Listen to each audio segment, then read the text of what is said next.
J'ai besoin de. Qu'est-ce que je dois projeter?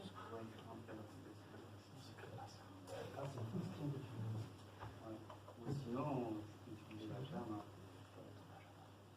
Ouais, donc si j'ai besoin du papier. Ah ouais, je vais faire ma sortie.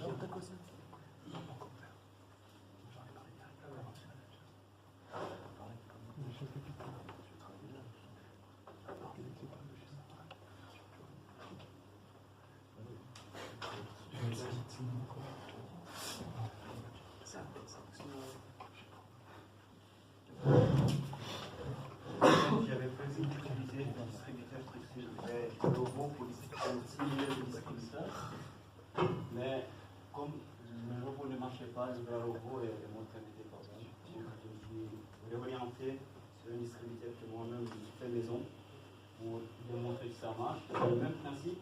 Le robot il était là juste pour le prototypage, juste pour montrer que voilà, ça peut fonctionner comme ça, et effectuer des actions, allumer le moteur pour par exemple déplacer une canette, une boîte pour découvrir. Et donc à la place de ça, j'ai fabriqué un petit distributeur avec le moteur. L'autre il pousse un petit peu ça à la charge et puis l'autre il fait tomber. Donc j'avais fait une application pour le projet d'Android.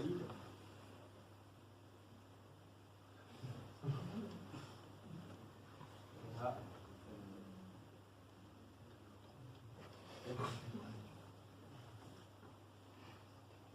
Et donc, avec l'application, elle peut créer un compte, on peut se connecter avec le compte, on peut effectuer une commande, on peut supprimer une commande, et on peut supprimer le compte aussi. Et donc, j'ai utilisé une base de données qui centralise tout pour connecter mon distributeur à la base de données pour tester les codes si jamais quelqu'un tape le code au niveau du distributeur, au niveau du clavier. Et donc ça me permet aussi d'afficher les statistiques de mes commandes sur une page web, parce que c'est la même base de données.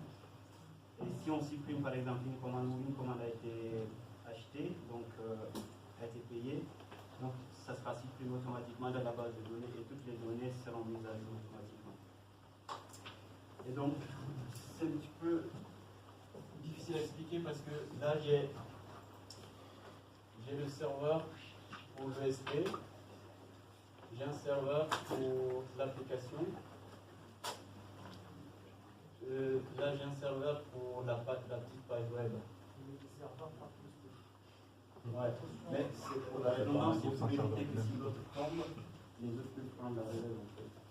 Donc, par exemple, ici, imaginons que quelqu'un achète quelque chose ici avec l'application, donc c'est automatiquement envoyé à ce serveur. Lui,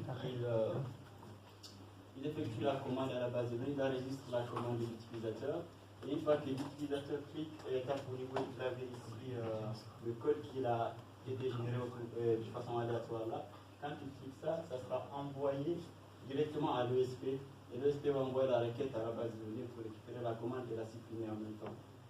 Et du coup, la page web elle permet en quelque sorte d'envoyer des requêtes à chaque 10 secondes à la base de données pour voir s'il y a des mises à jour. Et donc, elle effectue la mise à jour pour afficher les informations sur la page.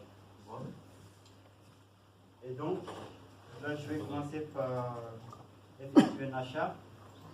Bon, j'ai les comptes, sinon je peux. Tu as dit qu'il y avait 3 serveurs, donc il y en a un qui tombait, les autres prenaient l'arrêt, ça veut dire qu'il y a 3 serveurs? Ouais, là par exemple, pour l'ESP, si, imaginons que tu as effectué une commande avec l'application, et qu'après, par exemple, le serveur de l'application ne marche pas et que tu as envie de manger. Et donc, tu as une commande, tu avais prévu de commander quelque chose et tu as compté sur ça, et qu'après tu viens, tu n'as plus ta commande. En fait, tu peux commander avec les 3 différents. Avec les deux là. Ça, okay, ça voilà. sert strictement à afficher les pages. C'est logique. Donc, une fois que l'ESP essaie de se connecter, Dès que la connexion sera établie, ils mettent à jour une faille de sécurité. C'est que tu pourrais recommander avec le même code. Mais ça, c'est un choix qu'il a pris. On avait il y a plusieurs façons de faire. Non, mais en fait, je pensais que tu avais besoin de l'ESP qui s'allait par là ou quelque chose comme ça. Mais donc, si les deux font la même chose, c'est logique de séparer. Oui, c'est pareil. Donc là, par exemple, ici, ton but ici, on on essaie d'avoir accès au serveur de l'OSP et de lui répond pas, l'autre il peut répondre automatiquement. Donc j'ai mis les conditions ici à chaque fois, s'il essaie de se connecter, que vous n'est pas en ligne, il envoie directement la requête ici et lui il fait le boulot. Parce que il y a ici, j'ai développé un front-end et un back-end, donc avec des classes que j'ai créé mon propre ligne de SQL. Et là maintenant ce que je peux faire, c'est effectuer une commande avec l'application. Je l'avais démontré au niveau du projet de programmation Android. Et donc j'avais aussi pensé à séparer les deux parce que tout simplement, si mon projet Android tombe à l'eau, ici par exemple, donc je peux moi-même saisir des codes ici et utiliser le serveur là pour faire fonctionner mon projet électronique. Et si lui ne marche pas, l'application là peut utiliser ce serveur pour faire la même chose. Donc c'est pour essayer un petit peu de m'assurer que quoi qu'il arrive. Ouais.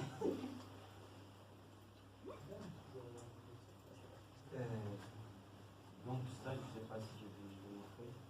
Bah, là, je vois. Je vais juste me connecter. Donc le serveur actuellement il tourne sur mon application. C'est mon ordinateur par exemple. Donc là c'est le serveur de l'application. Je vais Arrête de me toucher. Connecte-toi, et puis tu me dis ce que je dois faire, comme ça je fais. Voilà.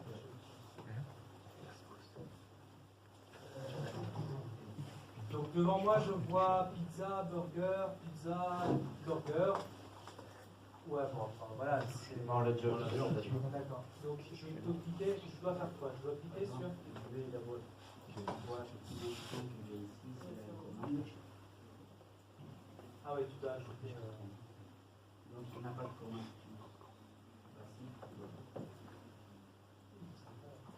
Et tu peux cliquer sur order. Non, Oui. panier, pardon. Basket.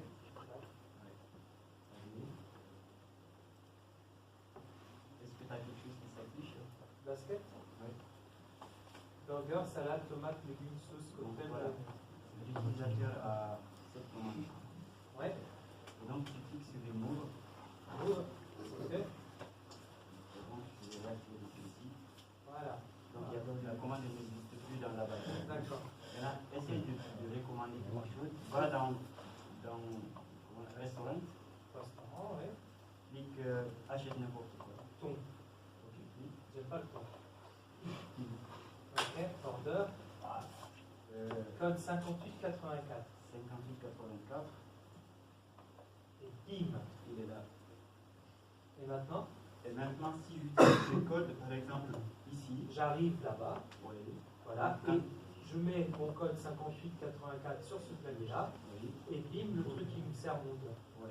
Voilà, vas-y, tape 5884. C'est ça. Ça, c'est clair comme démo, tu vois. C'est ce que je veux comme démo. 5884, tu vois. 58.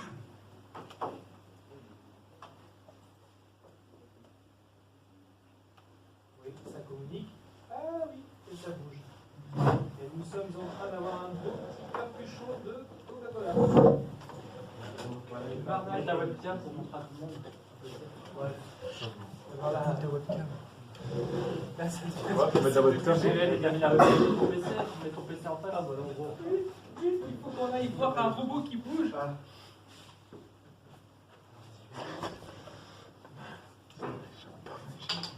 Donc, lui, il fait tomber. Ah, c'est bon, C'est bon, non, pas toi, lui, il se fout. Ah, Donc, on a essayé de respecter le code qu'on avait dit tout à l'heure. Non, si moi j'essaie de récapter le code, comme il n'existe plus, il a été déjà utilisé. 58, 84. Donc, il n'y a rien qui va se passer sur le distributeur. Parce que le code n'existe plus dans ma base de données. Et donc, au niveau Arduino, je peux observer ici tout ce qui s'est passé. Donc, ça, c'est le code que je viens de saisir. Donc, il indique que le code n'existe pas. Donc, le code est invalide. Donc, c'est tout ce qui s'est passé. Donc, ça j'ai mis ça pour déroger. Ça, c'est la forme. Et ça, c'est voir le temps que les moteurs ont pris pour faire un tour, etc. Donc, au niveau de la page, la petite page web, j'ai utilisé notre aide parce que je n'avais pas eu le temps de développer une page web. Non, mais attends, une seconde. Dans le sens où Ouais, le principe. le tout est bon. Le projet, enfin moi je pense que le projet qu'il a commencé l'année passée est réellement meilleur cette année. Pour ceux qui se rappellent de son projet de l'année passée, moi j'ai encore regardé les sources, parce qu'en plus il me les avait demandé du projet de l'année passée. Donc c'est tout est nickel par rapport à ça. Le problème c'est qu'il normalement il devait utiliser l'autre robot, mais enfin plutôt le bras mécanique, d'accord, mais mettre des moteurs pour comment dire, utiliser donc ce bras, mais ce bras c'est vraiment de la merde. Donc là, l'autre jour, je lui ai tiré les oreilles en lui disant qu'il fallait absolument que je voie un produit fini. Il vous a bricolé, mais moi je pense que quand on voit le bricolage, c'est déjà plus, ça va, c'est déjà plus. Enfin, certains d'entre vous ont montré des produits finis où il n'y avait rien, juste des fils qui traînent à droite à gauche. J'ai envie de dire, bon, vu le problème du robot qui. Je pense que à terme, je crois que tout ce qui est bras robotisé, je vais interdire si l'étudiant ne peut pas garantir au moins 250 € de budget. Parce que sinon, ce qui va se passer, c'est toujours la même rengaine. C'est soit qu'on a des trucs où c'est pas précis, et du coup, même s'il investit 30, 40, 50 €, c'est toujours 30 ou 40, 50 € qui serviront à rien à l'État, et qui sera obligé quand même de réinvestir de l'argent. Donc à quoi bon? Juste pour dire d'avoir fait un truc? Donc je sais pas, ça je me pose des questions. Mais en tout cas pour moi, Isbra, ça va. Je veux dire, ça, au moins tu. En plus, j'ai pas été de ma morte la dernière fois, parce que je lui ai bien tiré les oreilles. Je lui ai dit, écoute, moi, un contrat c'est un contrat. On a signé un contrat avec la fiche CTS. Moi je veux un produit fini. Il faut que tu me ramènes un produit fini, sinon tu recommences l'année prochaine. Et du coup, il a fabriqué ce truc et ça fonctionne. On a bien compris. Et je pense que. Est-ce que vous avez des questions? J'ai aussi utilisé le NAT pour tester mes serveurs, donc de connecter les serveurs. Chez moi, j'ai utilisé ça et ça marchait. Donc je voulais le mettre sur Azure comme on a une configuration étudiante de là-bas. Et donc j'ai essayé d'installer un serveur là-bas directement. J'ai installé un serveur, mais ça fait un petit peu peur d'Internet parce que c'est vrai qu'ici on a fait plein de choses, mais côté externe, on n'a pas du tout appris. Donc pour moi, je ne peux pas tout apprendre ici aussi. Donc c'est un petit peu risqué, même avec les ordinateurs à la maison, pourvu que ça fait fort. Ouais, ça fait peur les premières fois. C'est comme quand on. Je mets juste à la deuxième et après, Oui, c'est comme toutes les premières fois.